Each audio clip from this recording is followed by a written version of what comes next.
Salam alaikum la famille DZ, j'espère que vous allez bien ainsi que tous vos proches. Bienvenue à tous et à toutes chez Renard des Surfaces, la chaîne qui parle, qui vit et qui respire le football. Les amis, je fais cette vidéo pour parler de la situation entre Berkane, les douaniers de l'aéroport d'Alger, tout ce qu'on a entendu sur les réseaux sociaux depuis hier. Je devais faire la vidéo hier, j'ai vraiment pas eu le temps, vous avez bien vu que j'ai pas fait de live. Donc je vais expliquer la situation, le pourquoi du comment aujourd'hui en vidéo. Les amis, avant ça, je tiens à préciser une chose très importante. Pour une petite partie de la communauté algérienne, donc à travers cette vidéo, parce que je vais dire des vérités qui vont faire très très mal, je suis le faiseur de fitna, je suis le séparateur, et je suis le diable en personne. Et pour la communauté marocaine, ils seront tous unanimes que je dis n'importe quoi, que c'est pas ça, que c'est pas vrai, c'est nous les méchants, c'est nous qu'on est le cancer du monde, etc. Il n'y a pas de problème, je le sais d'avance. Et pour l'autre partie algérienne, ils vont écouter, ils vont peut-être faire des recherches et ils vont peut-être me comprendre. Donc voilà les amis. Et ensuite, la deuxième des choses, c'est du football. Vous avez bien vu qu'en ce moment, moi, les trucs politiques, etc., sur YouTube, je n'aborde pas trop, mis à part peut-être une petite partie du patrimoine. Mais sinon, c'est que du football. Mais là, par contre, je suis obligé de reparler politique. Je sais que ça fait mal à la tête à beaucoup de personnes, mais pour comprendre ce qui s'est passé avec l'équipe de Berkane, je serai obligé d'expliquer certains faits politiques. Donc, merci d'avance. Et voilà. Donc, les amis, Berkane est arrivé en Algérie, tranquillement, pour jouer la demi-finale face à l'USMA d'Alger qui aura lieu au 5 juillet 1962. D'accord? Peut-être même à guichet fermé, c'est même sûr. Et donc, pour ça, la délégation de Berkane s'est déplacée le plus tranquillement du monde, sont arrivés en Algérie, et là, il y a eu un problème, ce qui a fait que les médias marocains, les médias français, les médias algériens en ont parlé depuis hier. C'est quoi ce problème? Tout simplement, le Berkane veut jouer avec les maillots, incluant le Maroc avec le Sahara occidental. C'est-à-dire que sur le maillot, broder la carte du Maroc avec le Sahara occidental. Donc, les amis, j'ouvre une très grande parenthèse. Le Sahara occidental, il faut savoir qu'il est reconnu à l'ONU, il est reconnu à l'Union africaine. Il n'est pas reconnu à la CAF car il y avait une loi qui avait été votée pour pas inclure le Sahara occidental à la CAF. Et donc, le Sahara occidental n'aura aucune représentation footballistique, etc. à la CAF. Mais à l'ONU et à l'Union africaine, c'est un territoire qui est reconnu. D'ailleurs, ils ont même un siège à l'Union africaine, où le roi du Maroc était déjà assis à côté du président, ou je ne sais pas comment on peut l'appeler, Brahim Rali. D'accord? Ça, c'est pour bien que les gens comprennent. Donc, ils sont représentés à l'Union africaine, mais pas à la CAF. Donc, les gens vont dire, oui, mais s'ils ne sont pas à la CAF, le Maroc a le droit de jouer avec. Faux, complètement faux. En fait, ce qui se passe, les amis, c'est une provocation manipulée, c'est une provocation préméditée. Il faut savoir, et là, je vous le dis, ça sort pas de ma tête, les autorités algériennes ont averti Berkane qu'il ne pourrait pas jouer avec cette carte parce que l'Algérie est active dans ce dossier-là, c'est-à-dire qu'elle soutient la résolution de l'ONU pour un référendum sur ce territoire-là. Et donc le Maroc, le Sahara occidental, c'est une cause nationale. Il faut savoir qu'en 1975, quand l'Espagne donne l'indépendance au Sahara occidental, ou plutôt ont quitté ce territoire suite à des rébellions, suite à des attaques, etc., etc. Le Maroc a effectué une marche verte. Ils sont partis du nord vers le sud pour prendre ce territoire. Alors moi, je suis pas là pour dire c'est à lui, c'est à l'autre, c'est à vous, c'est pas à vous, c'est à nous, la planète, etc. Je m'en tape, j'explique juste les faits politiques. Ensuite, qu'est-ce qui s'est passé? Il y a eu des résolutions à l'ONU. Hassan II à l'époque a promis un référendum, etc. Donc, je vous explique que c'est bien de la politique. Et là, l'Algérie a toujours soutenu la résolution du référendum, c'est-à-dire la résolution de l'ONU et de l'Union africaine. Donc nous, on nous accuse d'armer le Polisario, de financer le Polisario, de les couvrir, etc., etc. On nous accuse depuis des années et des années. Donc, quand les autorités algériennes ont prévenu les dirigeants de Berkane, ils ont tout de suite accepté. Ça, c'est ce qu'ils vous disent. Ça, ils vous le diront pas. Je vous le dis et je peux vous jurer que vous pouvez en parler normalement de cette information.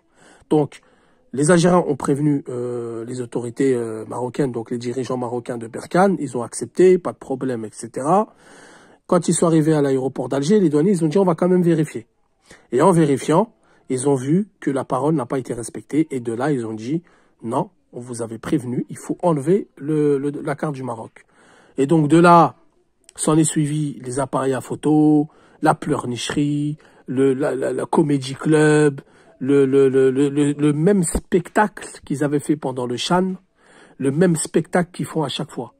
Voilà, moi je le dis ouvertement, l'Algérie elle a des défauts. L'Algérie, des fois elle a une grande gueule, des fois on parle beaucoup, mais l'Algérie elle a jamais hagal qui que ce soit sur son territoire.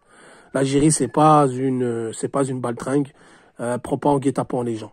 Elle a prévenu, comme elle a toujours prévenu. Vous venez pas avec votre carte. Donc le Maroc, qu'est-ce qu'ils ont fait? Ils ont mis la carte. Ils ont quand même mis la carte avec le Sahara occidental. Et ils ont dit, on va leur jouer un sale tour. D'accord? Donc ils sont arrivés en Algérie, ils ont dégainé les appareils à photo, tout était préparé. On a même vu les joueurs qui s'échauffaient.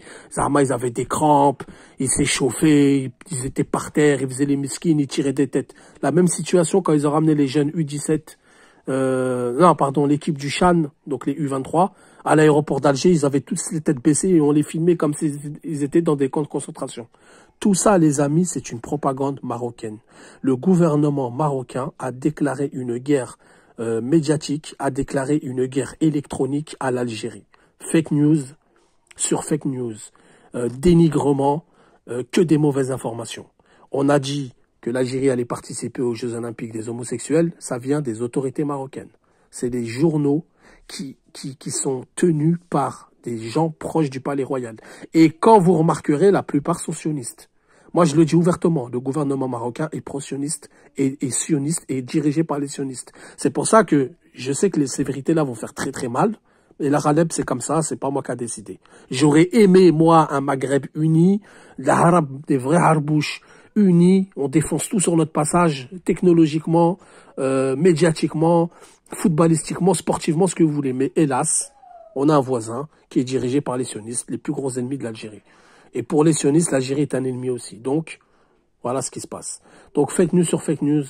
En ce moment, on a des rabbins qui sont proches du Palais Royal, donc de André Azoulay et du roi Mohamed VI, qui attaquent l'Algérie ouvertement tous les jours. Donc là, les amis, ce que vous avez assisté à l'aéroport d'Alger, c'est un acte prémédité, c'est un acte très très bien réfléchi. Et donc, qu'est-ce qui s'est passé? On les a prévenus, ils n'ont pas voulu écouter. La règle est claire et nette.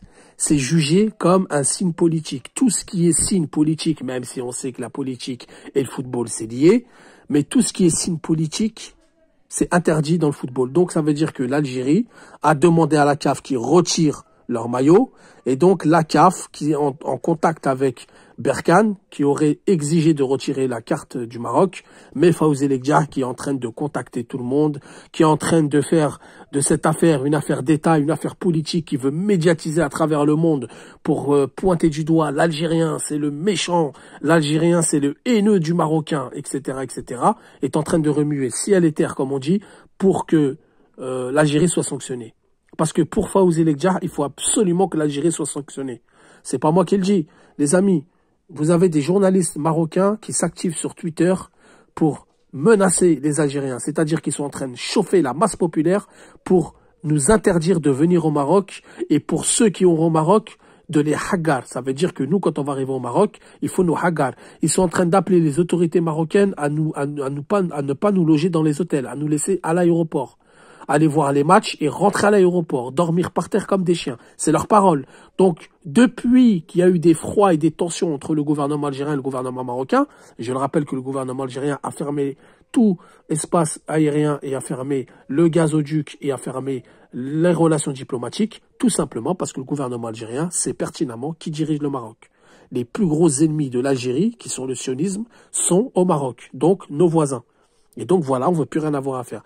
Mais ça, le peuple est en train de se faire manipuler par les sionistes. Mais ça, c'est pas grave. Voilà, c'est pour ça que je vous ai dit, il y a des vérités que je vais dire qui vont faire mal. Il y a des gens qui vont m'attaquer. C'est pas grave. Je suis obligé de les dire. Je vais pas.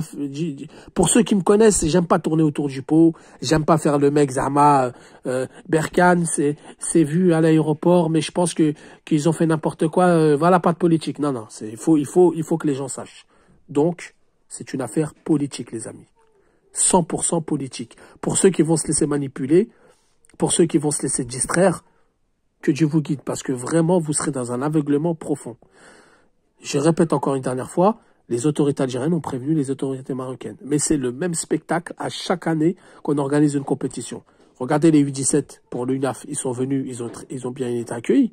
Pourquoi on a accepté le drapeau marocain tel qu'il est? C'est-à-dire que dans la carte à l'UNAF, il y a la carte du Maroc sur le Sahara occidental. Pourquoi à la Coupe du Monde 2030, la FIFA a mis le Maroc sur la carte Sahara occidental? Parce que tout ce qui est représentation à l'international et continental, le Maroc n'a pas le droit d'inclure le Sahara occidental et ça compte pour les clubs de football. Donc voilà la réalité. De une, ils ont été avertis et de deux, c'est prémédité. Voilà les amis. Dites-moi ce que vous en pensez en commentaire. Tout message haineux, tout moquerie sera automatiquement effacé. Je parle qu'avec les gens instruits, les gens lettrés. Salam alaikum, que la paix soit sur vous.